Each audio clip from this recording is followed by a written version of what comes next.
Hi everyone and welcome back to Geordie Pride, Voices from the Northeast.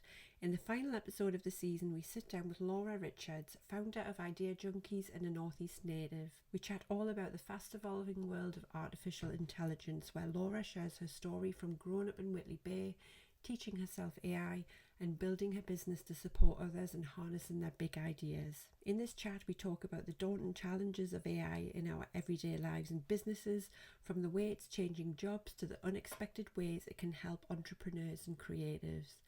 You'll also hear what makes the Northeast tech scene unique, Laura's hopes for AI opportunities in the region, and of course we have plenty of giggles along the way as well. But before you dive in, Angela and I just want to say a huge thank you to all of our guests for their time and conversations over the past few months in order to make season 2 a reality. We have loved connecting with you all and having a bit of fun along the way. And of course, thank you to all of you listening as well. I love hearing your feedback about what you've enjoyed listening to. We will be looking for guests for season 3 very soon, so connect with us on Instagram at Geordie Pride. Drop me a DM and I will get back to you. So for the last time for season 2, grab yourself a cuppa and enjoy listening to the wonderful Laura Richards.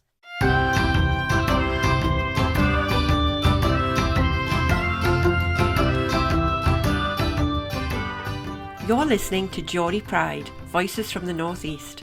I'm Hayley, and alongside my cousin Angela, we're thrilled to bring you the stories that share the heart and soul of the Northeast of England. Each episode, we'll dive into the lives of extraordinary Geordies and those who call the Northeast home, exploring their journeys and celebrating their achievements. From the time to the teas, from the arts to the sports fields, we're here to share the tales of passion, resilience, and of course, Geordie Pride. So whether you're from Whitley Bay or Washington, Gateshead or Gisborough, or you're just fascinated by the spirit of the Northeast, join us as we natter with the best the Northeast has to offer.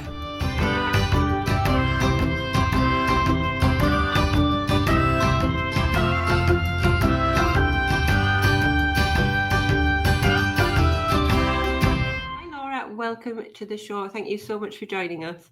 Thank you so much for having me. I am very excited to chat tonight. So let's dive straight in. Do you want to tell us a little bit about yourself and what you do and your background in the Northeast, where you're from? Yeah, of course. So I'm Laura Richards. I run an agency called Idea Junkies, and I help people with big ideas turn them into a reality, get them out in the world, get them in front of the people that need to hear them.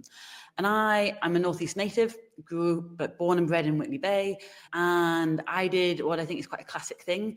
It sort of hit 18, decided that I was absolutely far too big for the Northeast and bored of living here, and I needed to go and explore the big wide world. So I moved to London, then travelled for a couple of years, Australia, Southeast Asia, anywhere that wasn't home, before realising that I wanted to be back in the Northeast. So I've been back over a decade now. Yeah, just like very, very happy to be back, to be building a business here, to be sort of giving back a little bit, hopefully. Brilliant. So what made you come back to the Northeast? Like, because you say Australia and Southeast Asia, that sounds amazing to me. I mean, I love the Northeast, but I can't imagine the compare. Yeah, so it was a combination of family stuff going on. So I had an auntie who had pancreatic cancer and was diagnosed not long after I'd left the UK. So there was some sort of a big pull to come back and be around family. And so it was about the same time that I had moved. So I got my early career, I was in broadcast media. So I worked in television, film and TV.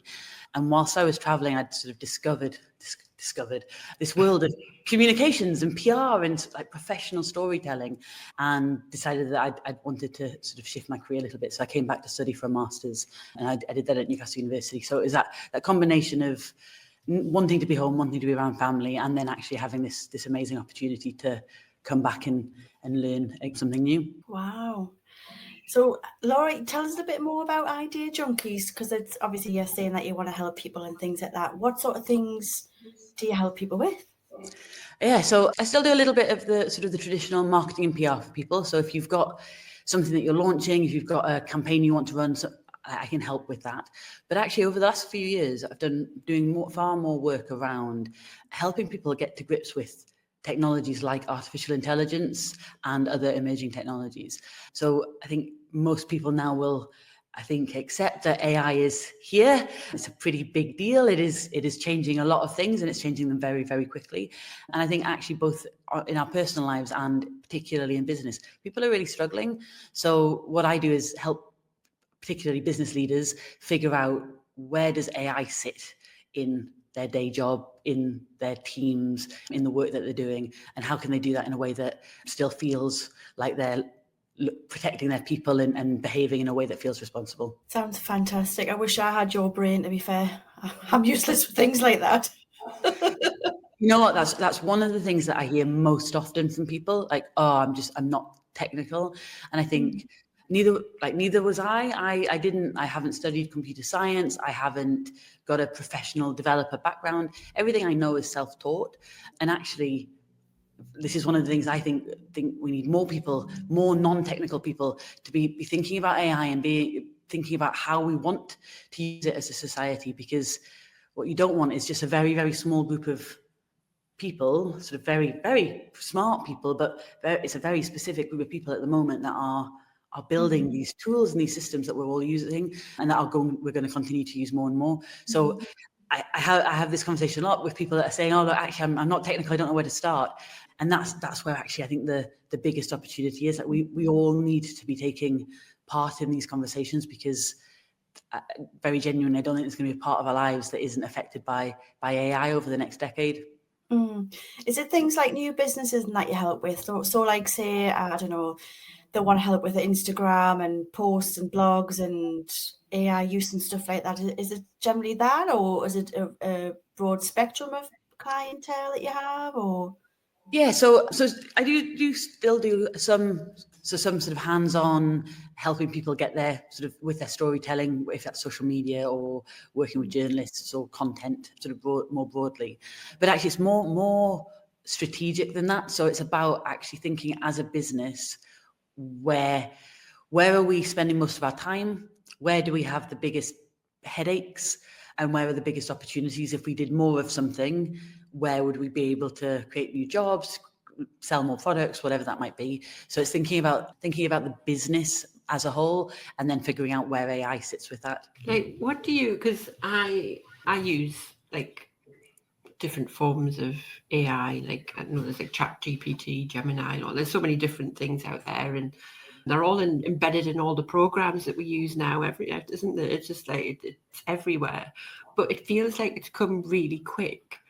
It's like, if you think maybe like 2 years ago, 3 years ago, like I wouldn't have been using anything like that, and it's changed so quickly. Like I can't, like, how do you see in like 5-10 years time how we're going to be using AI, because how much we rely on it now in just that short period? Like, where do you think we'll go over the next few years with it? So I am not arrogant enough to think that I've got any idea about any accurate predictions on what the future looks like. I think that anyone who's claiming that, unless they are like Nobel Prize winning scientists, it's probably a little bit premature to be able to predict. The biggest shift and the reason why AI feels like it's everywhere at the moment is because of the development and the launch of these large language models. So that this is the sort of the code that underpins and makes things like ChatGPT work. And it's that chat interface, it's that ability for us to use what feels like WhatsApp with an AI system, and that's why it's everywhere. That's why they're in our phones and emails and all the rest of it. That is very exciting, but actually, I'm for me, and I'm not the only person. Much smarter people than I are also predicting that actually chatbots are only the starting point. How we interact with AI is going to change in the future. We're seeing a lot of quite interesting work at the moment around AI systems that are going to talk just to other AI systems. So actually, as users, we might not, as an example, if you were to book a holiday, you might not actually do any of the booking yourself. You might have an AI agent that talks to a travel agent's AI agent, and the two systems just talk to each other and get it figured out for you. So there's a lot of things that are developing so quickly that I don't know. I don't think anyone can predict accurately what the next 5-10 years looks like. But what I will say is, it is here to stay. There's no no kind of winding back AI. This is going to be, it's going to be everywhere. It's going to become so normal and so embedded in devices, in software, in the tools that we use, which again is why I think it's really important that everybody does figure it out and people do have the opportunity to learn, and that it's not just a whole load of like really techie language and technical courses online and things like that, that there needs to be space for all of us to figure out how we want to use it. Do you think we'll ever get to the point where we'll not be talking to each other? We'll just be talking to bots? So I think I'm probably quite a natural optimist. So I think what we tend to see with any big trend is there's a bit of a pendulum swing. So the more, right now we're in this era, this period where everyone's looking for how do we get a bot, how do we get an AI system to do this thing for us. It'll swing back. Well, actually, I think I'm expecting that we're going to see this sort of human premium to come about, where people start paying more for stuff that's been made by humans. We value human output and human creativity more. And we're going to see more and more people craving in-person, face-to-face, sort of real-life experiences. And I think that's quite exciting, because it's great that we can have these, like here, we can have these conversations online, but actually, I think a lot of us are missing and are craving that real kind of those real physical experiences. So optimistically, I'd like to think that AI is going to be able to automate a lot of the stuff we don't want to spend our time doing, which should hopefully, in this beautiful utopia that I'm picturing, mean that we all have loads more time to do the stuff that we do want to do, and to get out in the world and to feel the grass under our feet and the wind in our hair, and actually spend more time with people in real life. Definitely. Do you think it's a generational thing, Laura? Do you think like the older generation are like, oh, I don't want to try that, or don't want to do with that? Or do you think it's kind of a bit of everybody that wants to try it? Or so there is definitely, so again, the research suggests that it skews slightly younger in terms of how quickly people are using it, or how ready people are to use it all the time. But as with anything, I think it would be an oversimplification to say once you hit 50, you don't want to use AI. And what I think is really interesting about this,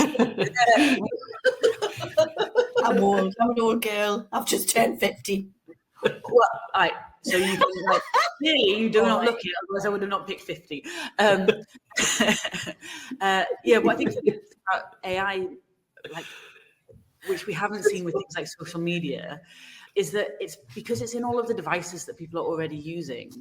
Actually, I think everyone is going to end up using it quite instinctively. The challenge to get people to use mobile phones has already happened. Like that really isn't that generational. There's not really that big a generational divide around device usage and stuff anymore. So yes, there's definitely a quicker adoption within certain groups, but no, I think this is for everyone. What's interesting, so OpenAI, that launched and own ChatGPT, have just released their online academy, loads of free courses and free resources to help people learn, and not just super technical. They have really introductory courses, but they've actually one of the ones that they've just announced is it's called AI for older users, and it's designed for people. Oh, Angela, there you go.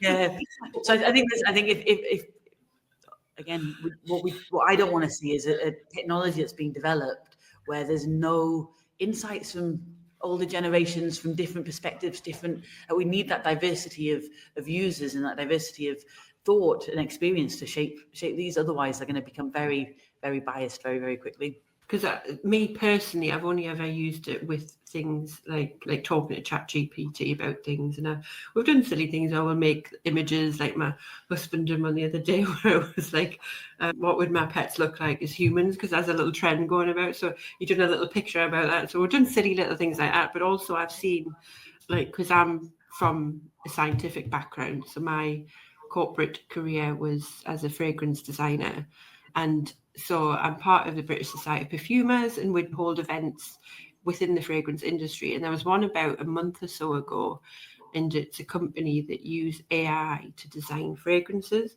which I find fascinating, but also quite terrifying at the same time, because the thing that's quite unique about my job is that I've got a trained nose. I use my nose to design fragrances. I've got all this knowledge of country preferences, strengths, and like habits of consumer goods and things like that.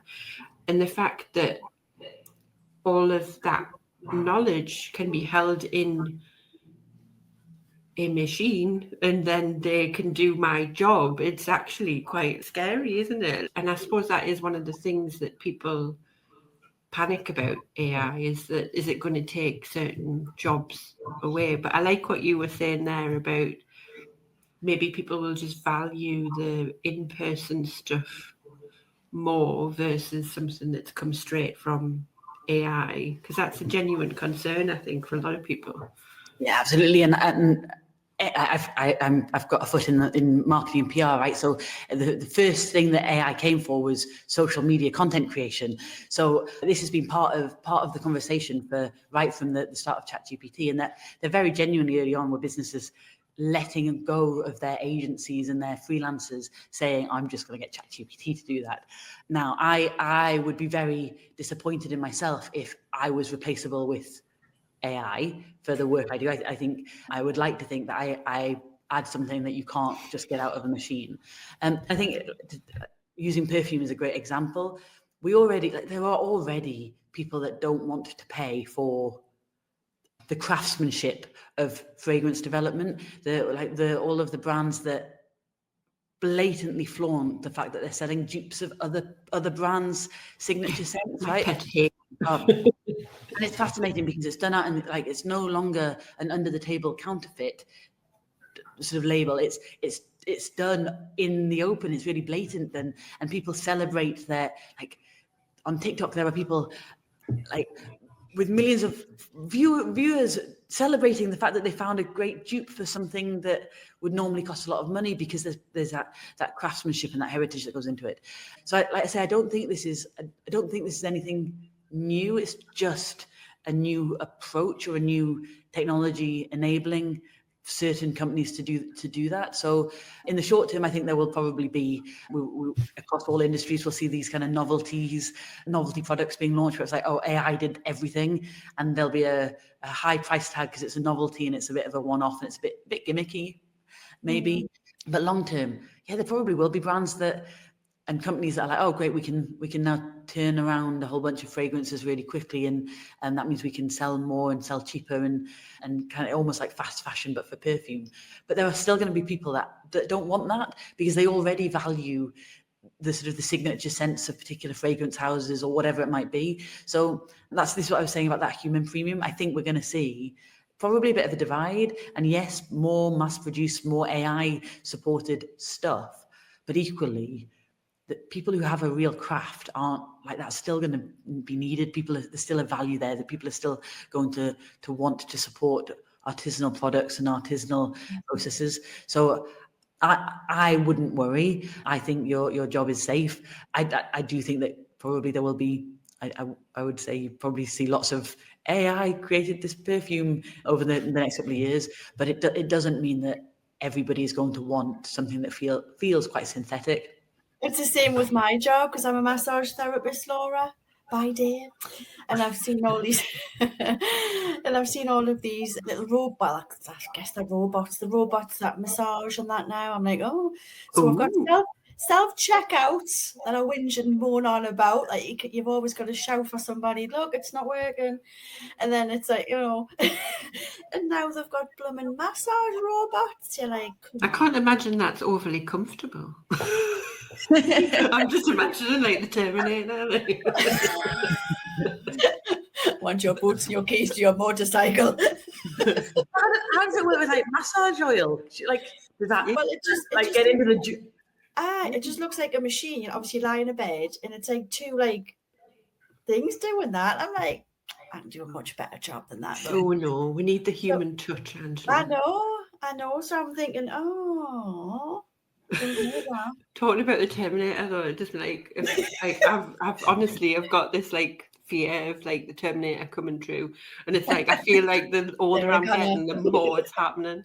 I'm like, it's just there's robots coming to life, and it's going to happen anytime, any day. It's going to happen, and it's just a genuine fear of mine. ridiculous. Yeah. I think when you look at what's going on, particularly when you look at what's going on, like in the US with tech and politics, and terrifyingly doesn't feel that far, like that big a stretch anymore. So yes, I can see where that fear comes from. Can you back to the 80s look when you had a dial-up phone like that? The old dial-up internet, that like missing that sound. People are gonna never gonna know that you had to sit and wait to connect to the internet, and that makes me sound really old because when you were a kid, your parents were always like, "Oh, back in my day." It is terrifying that that pace of change is just getting quicker and quicker. I know. Well, officially, I can say that. Back in my day, they had dial-up. Yeah, we've turned into our parents. Like, oh God, depressing, isn't it? So Laura, I hear that you had twins while you were all doing all of this. So how on earth did you do that, woman? So that's a funny story. Yes, so I have my twins are just over 2 years old. So beginning of 2023 they were born, and you know what? It was just one of those weird like timings where AI was suddenly getting, like, ChatGPT had launched not long before, and basically the whole Twitter wasn't the cesspit that it is today. Like there was still quite some nice people on Twitter. You could still have like good conversations, and yeah, I had twin boys who didn't sleep. They still don't really sleep, and found myself with a lot of time every night awake when, like, it would be me and one or both of the babies, and it felt like no one else in the world was awake except the Americans, who were just coming online after work at 3 a.m. my time. So I ended up part of this I had a really lovely experience with lots of American nerds getting really excited about what they could do with AI.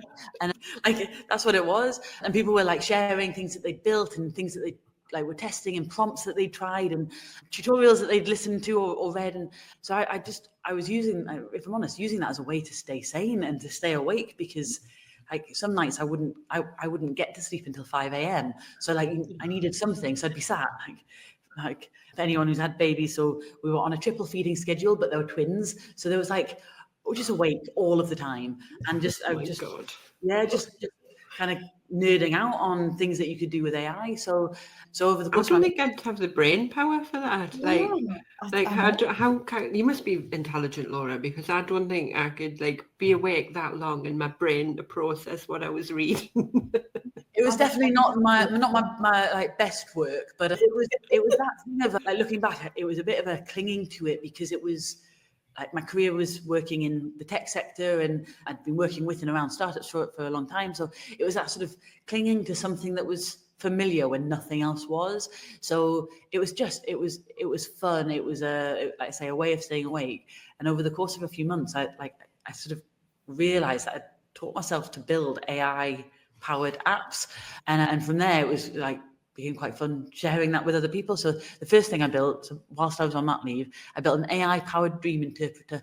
So you could go and put in your dream, tell it what you dreamt the night before, and you'd get this AI analysis of what it meant. So yeah, there's still people using that today. Like it's one of the things that I've built that actually people seem to really like.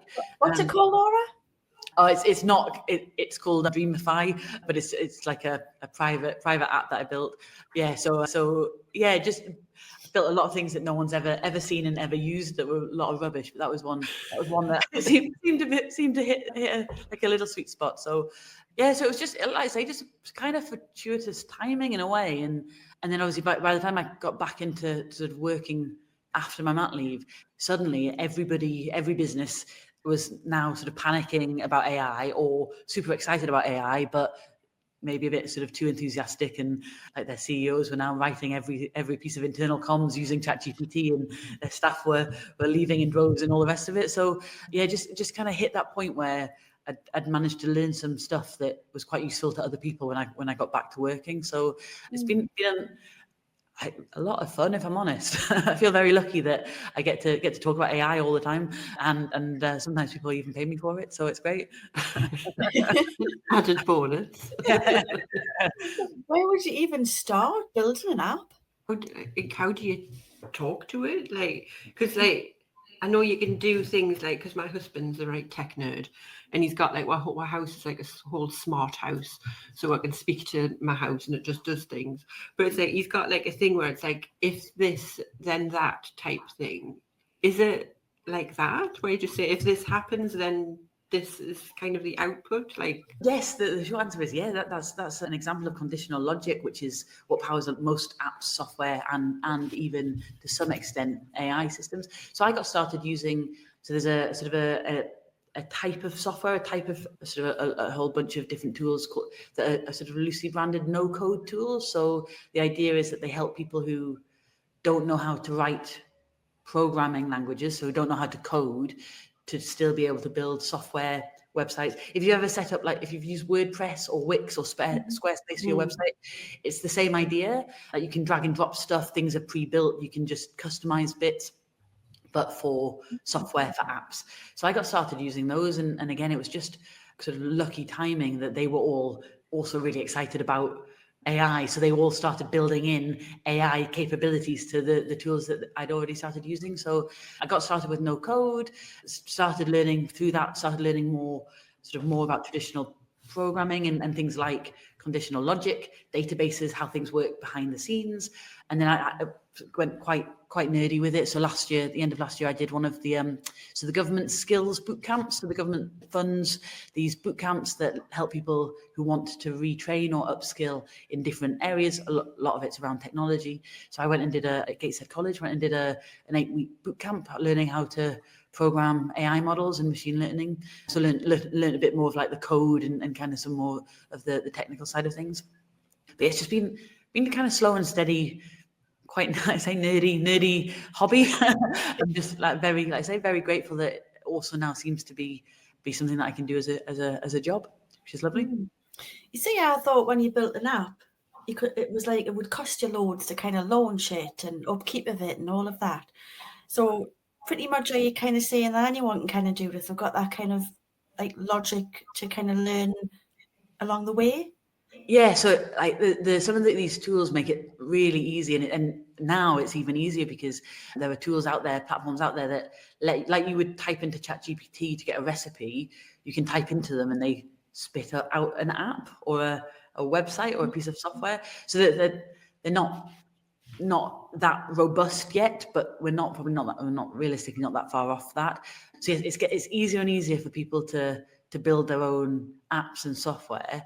And I think this is where I get really excited, because when you take people who have like real expertise in real niche areas, and then you give them the ability to turn that into something online and something digital and something kind of like a piece of software, that's way better than when you've got someone who's 21 and studied computer science and goes to an elite Ivy League school in the States and decides they're going to be a founder and an entrepreneur, and they go and try and figure out a thing to build. It's much better if you get someone who already understands the problem and then give them the ability to go and do something about it. So it's a very exciting time, I think, in terms of who you no longer need thousands and thousands of pounds, and you no longer need a computer science degree to get to do this.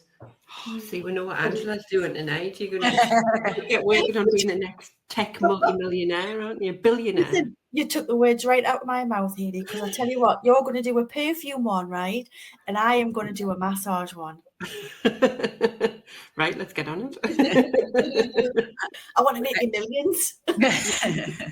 I teach I've got a workshop that I deliver quite often for programs helping people start businesses, where I take people through from scratch to build an AI app in 3 hours. So it's a build along. Everybody has their laptop and everyone follows along step by step. Like in every workshop, there's always a moment where like I see the light bulb moment for people. And it was at the end of last year, I did one it was a program to support women founders, women entrepreneurs.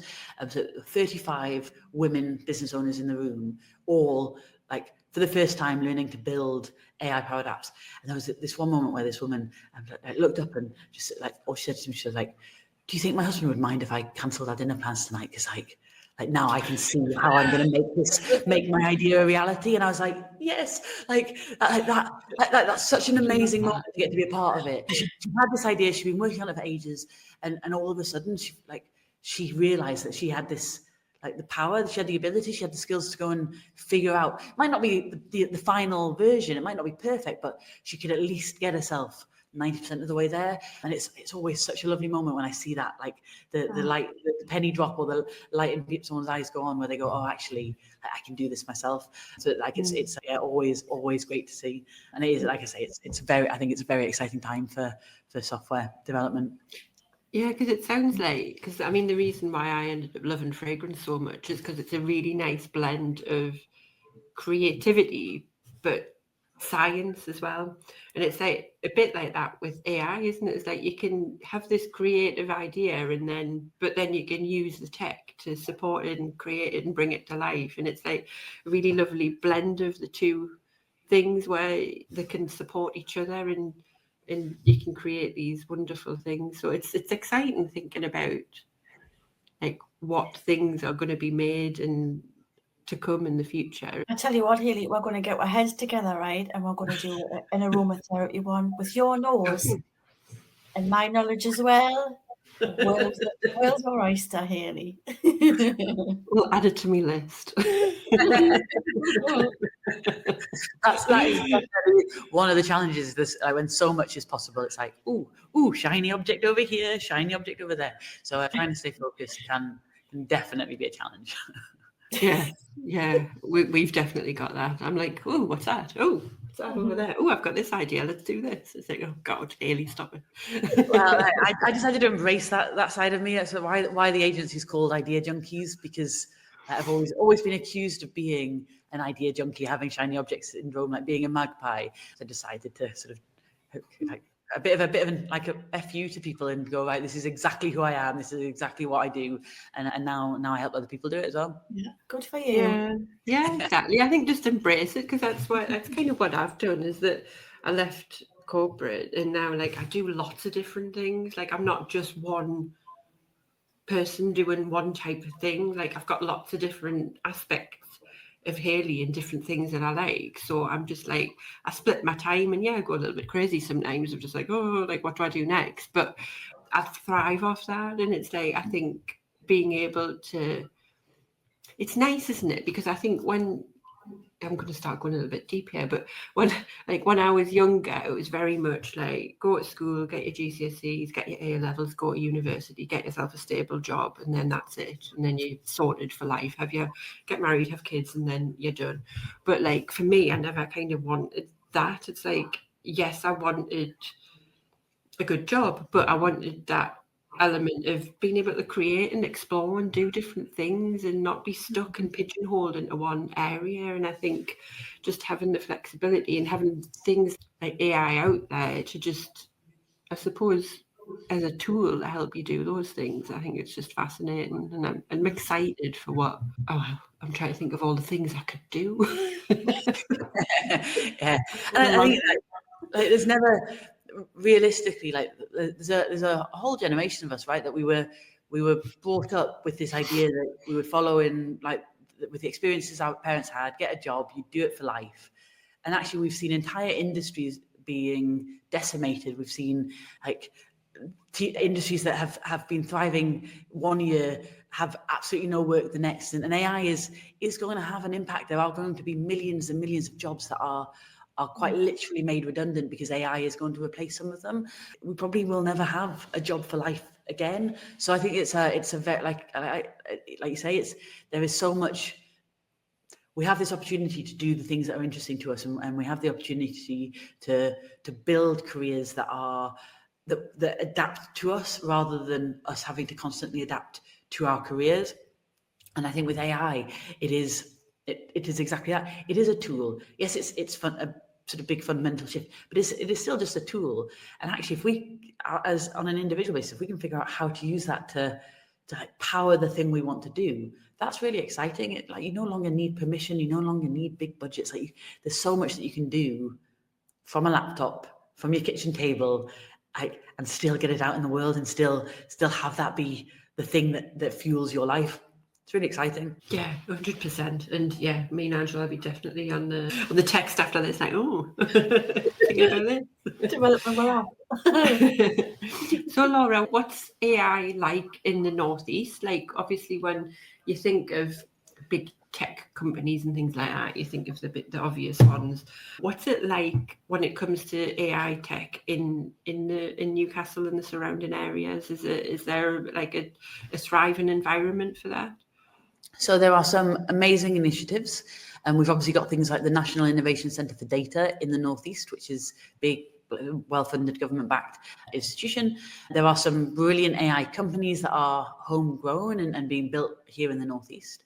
So there is a lot of amazing work going on, very, very sort of intelligent, very, very clever people doing very, very clever things.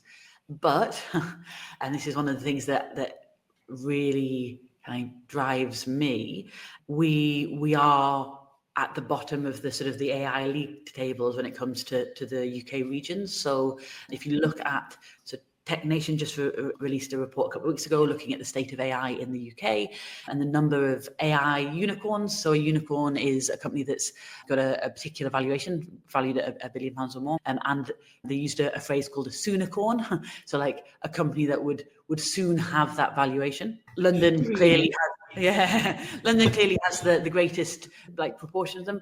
The Northeast has none. Like no companies worth that in AI. We're saying we have companies that are worth a lot of money in other sectors, but no AI companies that were identified in this report, and no companies that are apparently on that path or close to receiving one of those sort of really, really big, shiny, headline-grabbing valuations. So there's still more to be done. There's a lot in terms of kind of UK government policy that is very exciting. Like our government is very, very sort of bullish on AI. It wants the UK to be this AI sort of global power. And there are regional opportunities within that. We have some. The Northeast is going to have a big data centre, for example, and then there may be other opportunities that come up. But right now, it does worry me that actually, as a region, we might miss out on some of these opportunities. We might not get the investment that will go to other places. The companies that are being started here might not have access to the capital they need to grow. We've got 5 incredible universities. We've got talented people, talented students and graduates, but we need opportunities that are going to keep them in the region. Like it would be great to see some of those be homegrown, Northeast-based, Northeast-owned companies. But yeah, I think there's still more work to be done at a sort of a regional policy, government, local authority type level to make sure that the Northeast does get access to those opportunities that are coming up. So yes, there's like I say, it's kind of, yes, there's some amazing things going on and it's very exciting, and there's some brilliant companies that I think over the next longer term are going to grow into really kind of sort of recognizable names. But we are not where other regions are.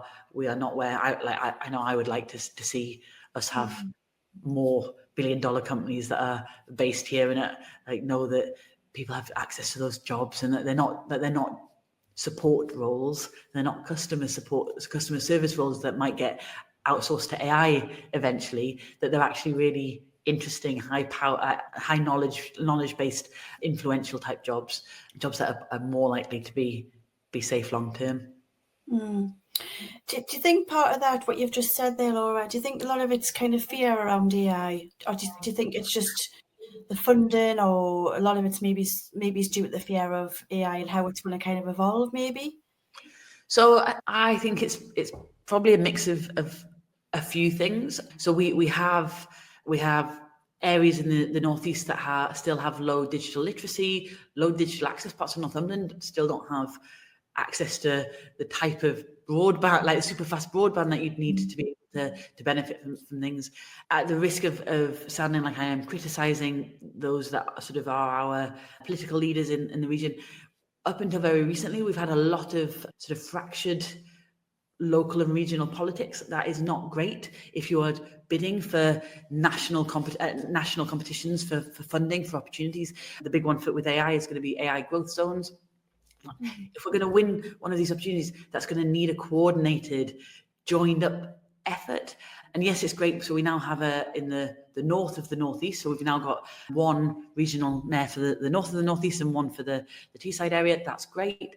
But even recently, sort of within the last 12 months, there have been big pots of national funding, big kind of schemes nationally that consortiums have been able to bid in for. And there's been like multiple bids from the northeast going in for some of these things, where actually we would have possibly been better served to have had a bit more collaboration and a little bit less competition.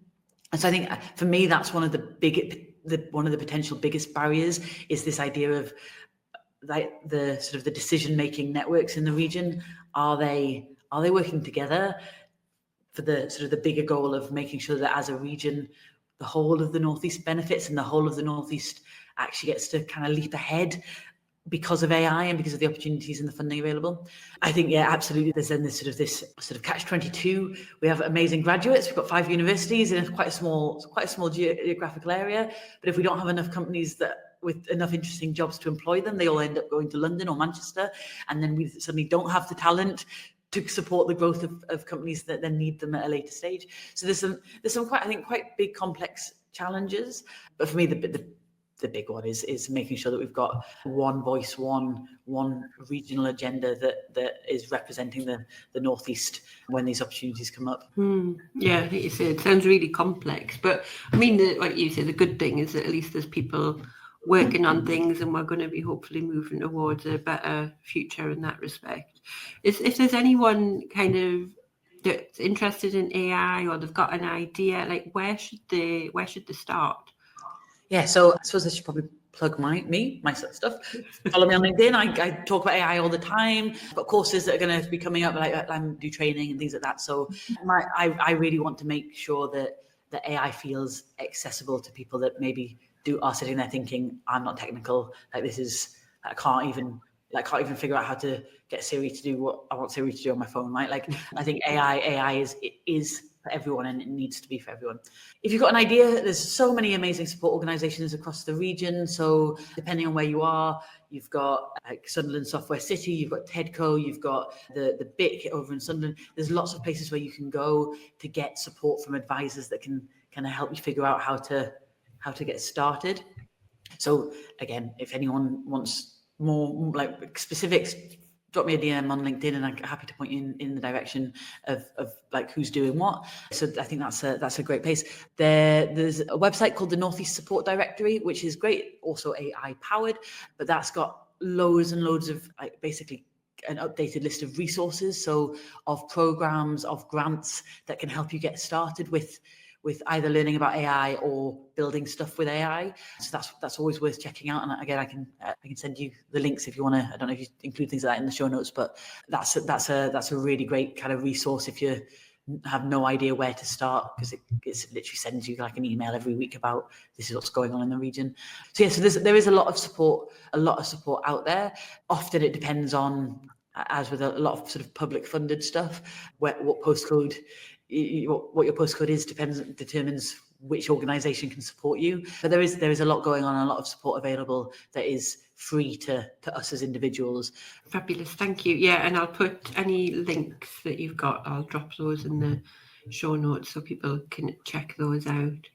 But yes, that was very, like you say, it's one of those conversations that I think you can either go one way or the other, and it's like you can either be terrified or thinking, oh my God, there's so much possibility, like what's going to happen and like where we're going to go, or you can be really inspired by it. Because the one word that keeps coming up for me is using it as a tool, and it's not supposed to replace, it's not supposed to take over, it's there for us to use and to fuel and make things better, make things more refined, and give opportunities to people that perhaps don't necessarily have them. And I think that's what's really interesting about it. And it's good to know that we've got someone in the region like you kind of championing it and trying to push it as well. Oh, thank you. Yeah, what's really nice is that there's actually there's quite a few women in the Northeast that are talking about AI and are championing this kind of people first, responsible AI use. And that's, for me, that's great to see, because like I say, we need diverse perspectives. We need it not to be the same kind of I don't want to stereotype, but that kind of pale male and stale. You just have to look at the kind of the headlines in the States, and you look at that lineup of tech advisors that are involved with the White House, and it is terrifying because it's so homogenized, and there's a lot of power concentrated within the hands of a very few people and a very select type of people. We need more voices. We need people to get involved, because that's how we shape as users. That's how we can shape. We can push back. We can challenge. We can demand for these platforms, these AI developers, these companies to make sure that they're building in the safeguards that we want to see, the sort of the responsibility that the uses that we want. So it is important that, like, I think it is important that we do figure it out and like make sure that we're educating ourselves, because otherwise it's one of those things that's going to happen. It's going to happen to us rather than to be developed with us. I think that's what scares. I think there's a lot of opportunity with AI. It's very exciting, but what scares me is the idea that actually we have a future that has been shaped by a very, very small group of already powerful people. That is a terrifying thought. So how do we get more people involved? How do we get more people understanding how AI works, so that they can, like I say, they can demand that responsible AI from the companies that are building it? And how do we make sure that as a region, our businesses, our schools, our organizations, our institutions don't get left behind? Because actually there's a real opportunity here. Should we go on to the quick fire, Hayley? Yeah, let's do quick fire. Do you want to go first, Angela? Let's have a look. One place every visitor should go to see the real Northeast. St. Mary's Lighthouse on a bitterly cold winter's day. That's true. You get a sunny day in August, and the beaches are flooded with people. Like, people travel from all over. Yeah. I've been on that beach when it's been snowing on New Year's Eve, like for every year growing up as a kid, and that's where you get to, like, the real Northeast. Yeah, there was one time we visited home, and I took I think they were probably about 7 and 5 at the time, and we took them to Druridge Bay, and it was all right when we got there. And then we got into the beach, and you just saw these massive grey clouds rolling in, and we're like, oh, it'll be fine. It's not a problem. And then the most torrential rain came down. My kids were crying. They were like, Mummy, why have you brought us here? And I'm like, well, this is brilliant. This is what being in the Northeast is about. Just don't take a coat. Like all Geordie lasses, don't take a coat. Well, as a kid, when we were at the beach as a kid, and it started raining, my folks used to be like, well, go and get in the water then. Like, you're wet already. Like, it doesn't matter if it's raining, just get in the sea. So yeah, I think the proper Geordies are like a maid on a wet beach. Well, yeah, if we didn't enjoy ourselves when it rained, we'd just be miserable in the house constantly, wouldn't we? We're like, we've got to embrace it. Right, the next one. Best person to come out of the Northeast. Ooh. That's quite a hard one, I think, because we've got some crackers. Yeah. All I can think is like the big celebrities, and like that's that exciting. Northeast. Can we come back to that? This is not very quick for a quick fire round. Might have to come back to that one. I'm now stuck on Ant and Dec. We'll come back to that one. Go on, Angela. Not my actual answer. Yeah. Oh, well, this one's not highlighted on my list, but I'm going to ask it anyway, since you've just nearly answered it. Ant or Dec? Dec. Do you know which one it is, though, or are you just saying it? I'm very lucky. I worked with them a couple of times in the early parts of my career, so I've kind of remembered which name goes with which face. Oh, well, there you go. There we go. My little girl, she used to think that Ant was Dec because she thought he was called Ant because he was so small. Every time I see them, I just think of that scene in Love Actually where he's like, "That's right, Ant or Dec." I'm like, oh, imagine if that's like you can't be separated from your double act persona. What are they like, Laura? Are they nice? You know what? Yeah, like they were, obviously it was a professional setting, but amazing to work with. Like, very professional and like hit their marks. No one had to wait around. But yeah, very like consummate professionals. Yeah, they seem like really nice lads as well, don't they? Yeah, they were. It was for I used to work on Celebrity Juice, so it was for it was a very, very weird show, but yeah. I love Celebrity Juice. I used to love it. Yeah. I'm going to watch reruns of that now. So what did you do on Celebrity Juice? I was a production coordinator, so all the logistics, like kind of behind the scenes. So lots of probably the least exciting part of kind of TV production. I booked a lot of taxis.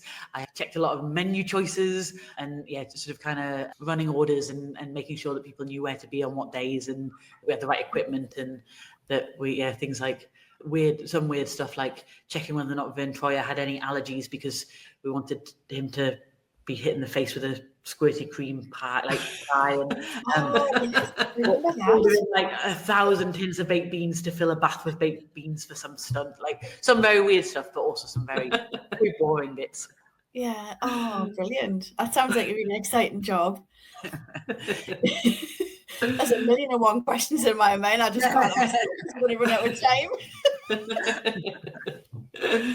Right, next one is, what's your favourite local dish? Egg mayo stotty from Greg's. Love them. Yeah, I used to love them when I was little. Yeah, I like childhood favourite, egg mayo stotty from Greg's. Yeah, I mean, you don't need to say much more. We get it. Yeah, and you genuinely can't get them, even in a Greg's. Like you can't get them outside the region. Like, they're obviously such a northeast thing. This is my problem, Laura, because I live in West Yorkshire now, and it really upsets me. I kind of get a stotty, so whenever I go home, I'm getting a stotty, and I'm getting me mince pie, because you kind of get them down here, and it's very upsetting. I'll post them up to you. We're going to get a sponsorship from Greg, so you're all right. We'll have like get loads. Aspirations. Laura, can you make that work? Can you make that into an app? Right, next one. What does Geordie Pride mean to you in 3 words? So community. We've got a very strong community, and we're proud of it in the northeast. These are horrible. I'm so not good on the spot. I'm trying to think of one word that sums up like not taking yourself too seriously. And that's not 3 words. Community, humour, grit. Grit. I like those. Community, humour, and grit. Yeah, I think that sums us up pretty well. Good choice, Laura. Good choice. So the last one we had, I think you've already answered it, which is what's your go-to Greg's order, but egg mayo sandwich it is. Yeah, I think you should be sending this episode to Greg's. Get yourself 100%. Should we come back to your one that you were struggling with? Have you thought of anyone yet? I don't want to just give you like some. I say I don't want to just give a name because there's like this. Obviously, got great like comedians and sports people and actors and whatnot. I hope this might be a substitute answer. What's really nice is that we've got most of the big names that have come out of the region. What's amazing is that most of them also are giving back. Like they all are championing causes, and actually they all take very few of them just go and like just be a celebrity and just enjoy this kind of big fame, like life of fame. And they all still do kind of come back and champion their local schools and local causes, and so that's always got a lot of great people coming out in the northeast. It's true. Yeah. I had one person. I can never go on like a pointless style game show, you know. I know loads of great people, and I cannot think of a single name. Chris Ramsey or his wife, I don't know. I love them. I'm gonna have to phone it in again. We'll go Chris and Rosie. Yeah, you're gonna wake up in the middle of the night and go, and it's I'm like, this person's done amazing things. Brain game show, brain moment. So could not tell you a single person. You're doing better than me. Like if I was put on the spot with that, I'd probably say someone who was from like London or Liverpool or something. We have some very genuinely inspirational sort of public figures that have come from the northeast. So just picking one is very difficult. Yeah, it's true what you say. Like, I think me and Angela were talking about this the other day, and it was saying that like Northeast people in the public eye are genuinely quite likable. Like, they always seem to come off as like just really down to earth, genuine people, and it makes me quite proud of being from the Northeast, because I mean, obviously you're gonna have knobs. There's always knobs everywhere, but it's like just as a whole, like the people in the public eye that are from the Northeast tend to be canny folk, as Angela says. So before we go, Laura, is there anything else that you want to share with our listeners? Any upcoming projects or events that you've got going on? Yes, so I've got my very first course is going to be coming online very, very shortly. So it is a sort of a 0 to hero, become a ChatGPT super user. So it takes you right from, you don't even have to have tried the free version, take you through everything from how to get set up, how to make sure you're using it safely so that you keep all your data like secure, you're not giving away anything that you don't want to give away, and then how to use it, all of its advanced settings to automate things and to help with research and business and a whole bunch of other stuff that you can do with it, which is really cool. So that's coming out. It should be in next. Where are we now? In the next month, that'll be going live. So if people are interested, the best place to find me is on LinkedIn, where I literally talk all the time about AI. Fabulous, and we'll include all those links in the show notes as well. Thank you. Is there anywhere else that people can follow you, or is LinkedIn the place to go? Yeah, it's LinkedIn. I'm not a big social media user, but LinkedIn is it's still got nice community vibes on there. So I spend quite a bit of time sort of, let's say, talking about AI and sharing stuff I found and trying to answer questions on there. So. Fabulous. And me and Angela will probably sign up to your course now. We'll get more ideas. I'm not joking. Probably will. It's amazing that with just one subscription, the breadth of things that you can do with ChatGPT beyond just get it to write a social media post or tell you what to have for dinner. It's incredible. Like, it's such a powerful tool, and if you know how to use it, like use all the different features, it can save hours and hours a week. So yeah, this is step one, and then hopefully be able to sort of put on more training and stuff in the future as well. Fabulous. I look forward to seeing it. Lovely. So thank you so much, Laura. It's been great chatting with you. Thank you for spending your evening with me and Angela. Thanks for having me. Really For letting me nerd out about AI. It's always a pleasure. Oh, well, we're big geeks too, so yeah, we're embracing it.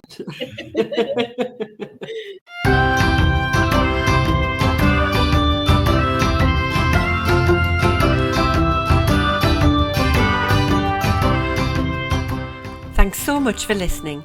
If you've enjoyed this episode and you'd like to help support Geordie Pride further, then don't forget to subscribe, share it with others, post about it on social media, or leave a rating and review. To catch all the latest from us, you can follow us on Instagram @Geordie Pride. Until next time, keep that Geordie Pride shining bright.